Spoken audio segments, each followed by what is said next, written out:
পর্দানশীল নারী কতটা পাওয়ারফুল তা আপনারা দেখবেন, বললেন সানাই। শাহরুখকে টার্গেট করে ফাঁসানো হয়েছে, বললেন মমতা। কার্যালয়ে তরুণীর সঙ্গে চেয়ারম্যানের অশ্লীল ভিডিও ভাইরাল, জনগণ জেগে উঠতে শুরু করেছে, বললেন মির্জা ফখরুল। বরের পাশে বসেছিলেন কনের ভাবি, পালানোর চেষ্টা কাজীর। এবার দেখুন বিস্তারিত সংবাদ। পর্দানশীল নারী কতটা পাওয়ারফুল তা আপনারা দেখবেন, বললেন সানাই। বছর কয়েক আগে দেশের সোশ্যাল মিডিয়ায় সবচেয়ে চর্চিত নাম ছিল সানাই মাহবুব। একটা সময় সামাজিক যোগাযোগ মাধ্যমে অশ্লীল ছবি ও ভিডিও পোস্ট করে বিতর্কিত হয়েছেন। কিছুদিন আগে অসুস্থ হয়ে আইসিইউতে কঠিন সময় পার করেছেন তিনি। এরপর তিনি শোবিজ ছাড়ার ঘোষণা দেন। শুধু তাই নয়, ইসলামের পথে জীবন পরিচালনার সিদ্ধান্ত নেন।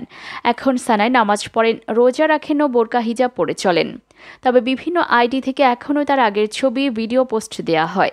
পাশাপাশি ইউটিউব চ্যানেলেও তাকে নিয়ে বিভ্রান্তিকর সংবাদ প্রচার করা হচ্ছে। এ কারণে এর প্রতিবাদ ও আইনি পথে হাঁটার বিষয়টি জানাতে সম্প্রতি লাইভে আসেন তিনি নিজের ফেসবুক পেজ থেকে। লাইভে সানাই বলেন, অনেক ফেসবুক গ্রুপ ও ইউটিউব চ্যানেল থেকে আমার আগের লাইভ, গান সহ নানা কিছু প্রকাশ করা হচ্ছে। মানুষকে বিভ্রান্তিও করা হচ্ছে। আমি এখন ইসলামের পথে রয়েছি। এসব করা আইনের পরিপন্থী। আমার ভিডিও ব্যবহার করে টাকা কামানোর এসব হীন কাজে কিভাবে করতে পারেন আপনারা? তাই আমি আইনি পথে চলার সিদ্ধান্ত নিয়েছি। দ্রুতই এসব চ্যানেল কিংবা গ্রুপের বিরুদ্ধে মামলা করব। একজন পর্দাশীল নারী যে কতটা পাওয়ারফুল হতে পারে তা আপনারা দেখবেন। আমি চাই আপনারা যারা এমন করছেন তারা এসব বন্ধ করুন, না হয় আমি আইনি ব্যবস্থা নিতে বাধ্য হব। শাহরুখকে টার্গেট করে ফাঁসানো হয়েছে, বললেন মমতা। বলিউড বাদশা শাহরুখ খান নোংরা রাজনীতির শিকার। তাকে টার্গেট করে ফাঁসানো হয়েছে। শাহরুখের ইমেজ নষ্ট করার চেষ্টা করা হয়েছে, এমনই দাবি করলেন বাংলার মুখ্যমন্ত্রী মমতা বন্দ্যোপাধ্যায়। সরাসরি আরিয়ান খানের গ্রেফতার নিয়ে কিছু বললেন না। তবে শাহরুখ খানকে নিশানা করা হচ্ছে বলে অভিযোগ তুললেন তৃণমূল কংগ্রেস প্রধান মমতা। অভিযোগ করলেন, দেশবাসীকে বিজেপির নিষ্ঠুর, অগণতান্ত্রিক এবং অনৈতিক মনোভাব সইতে হচ্ছে। বুধবার মুম্বাইয়ে বিশিষ্টজনদের সঙ্গে দেখা করেন মমতা। সেখানে বলিউডের পরিচালক মহেশ ভাট জানতে চান যে ডানপন্থী শক্তিদের থেকে স্বাধীনচেতা মানুষের কিভাবে রক্ষা করা হয়। সেই প্রশ্নের জবাবে মমতা বলেন, বাহুবলী নয়, ভারতবাসীরা জনশক্তিতে বিশ্বাস করেন। বৈচিত্র্যের মধ্যে ঐক্য হলো আমাদের মূল ভিত্তি। দুর্ভাগ্যজনকভাবে দেশবাসীকে বিজেপির নিষ্ঠুর, অগণতান্ত্রিক এবং অনৈতিক মনোভাব সইতে হচ্ছে।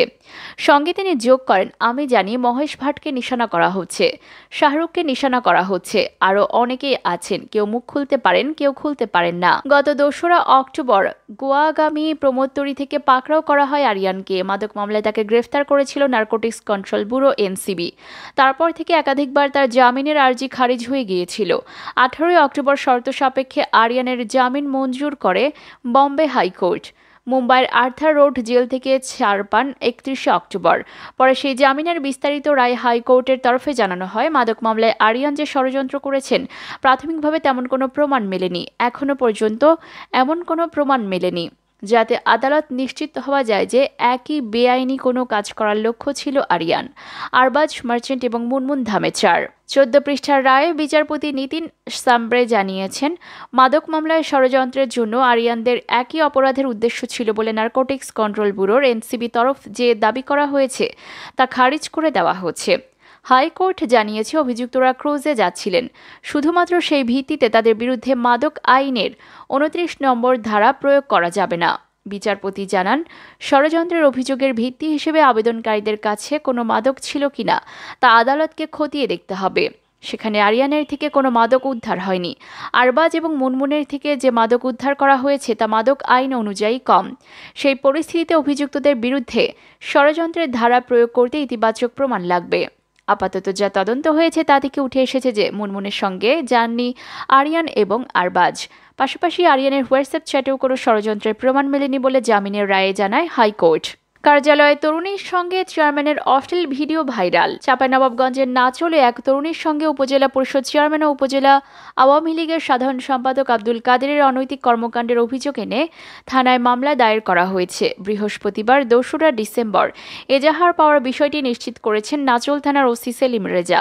এর আগে বুধবার নাচল পৌর আওয়ামী লীগের সাধারণ সম্পাদক আনারুল ইসলাম জাইটন বাদী হয়ে মামলাটি করেন। এজাহারে উল্লেখ করা হয়েছে, উপজেলা চেয়ারম্যান আব্দুল কাদির নিজ অফিসে বসে উপজেলার দক্ষিণ সাঁকোপাড়ার এলাকার এক তরুণীর সঙ্গে অশ্লীল কর্মকাণ্ডে জড়ান।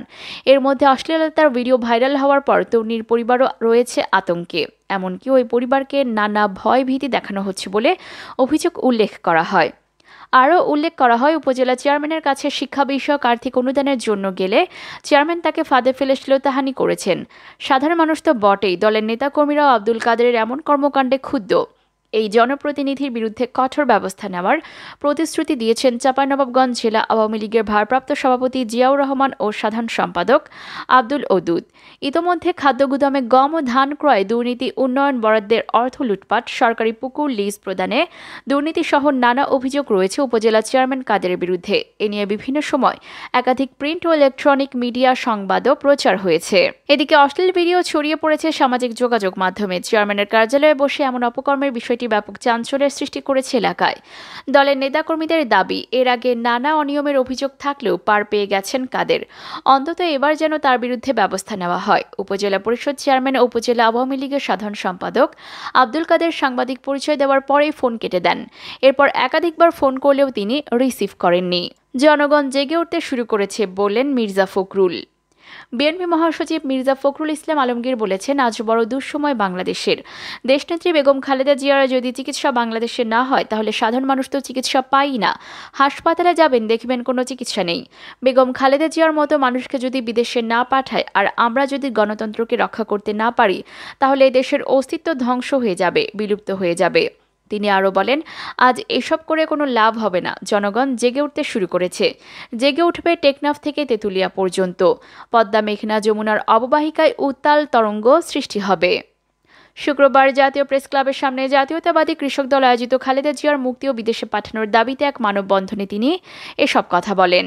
বরের পাশে বসেছিলেন কনের ভাবি, পালানোর চেষ্টা কাজীর। দিনাজপুরের বিরামপুরে ষষ্ঠ শ্রেণীতে পড়ুয়া এক শিক্ষার্থীর বাল্যবিয়ে দেওয়ার সময় কাজী রেহান রেজাকে ৬ মাসের কারাদণ্ড ও বর রুবেল হোসেনকে ২০০০ টাকা অর্থদণ্ড করেছেন ভ্রাম্যমাণ আদালত। বৃহস্পতিবার ২রা ডিসেম্বর রাত ১০টার দিকে উপজেলার খানপুর ইউনিয়নের ন্যাটাশন এলাকায় ভ্রাম্যমাণ আদালত পরিচালনা করে এই সাজা প্রদান করা হয়। দণ্ডপ্রাপ্ত নিকার রেজিস্ট্রার রেহান রেজা চেংমারি গ্রামের হুমায়ুন রেজার ছেলে। তিনি খানপুর ইউনিয়নের নিকার রেজিস্ট্রার হিসেবে কাজ করছিলেন। বর রুবেল ইসলাম নবাবগঞ্জ উপজেলার কুশদহ ইউনিয়নের সিকান্দার আলীর ছেলে। উপজেলা নির্বাহী অফিসার ও নির্বাহী ম্যাজিস্ট্রেট পরিমল কুমার সরকার জানান, বৃহস্পতিবার রাতে খানপুর ইউনিয়নের ন্যাটাশন এলাকায় ষষ্ঠ শ্রেণী এক ছাত্রীর বিয়ের আয়োজন চলছে। এমন খবরে থানা পুলিশকে সঙ্গে নিয়ে ঘটনাস্থলে হাজির হন তিনি। বিয়ের জন্য নিকাহ রেজিস্ট্রার খসড়া লেখাও শেষ পর্যায়ে। এই সময় তার উপস্থিতি টের পেয়ে কাজী দৌড়ে পালাতে চেষ্টা করেন, আর বরের পাশে কনে সেজে মেয়ের ভাবি বসে পড়েন। বিষয়টি তার নজরে আসে বলে জানান ইউএনও পরিমল কুমার সরকার।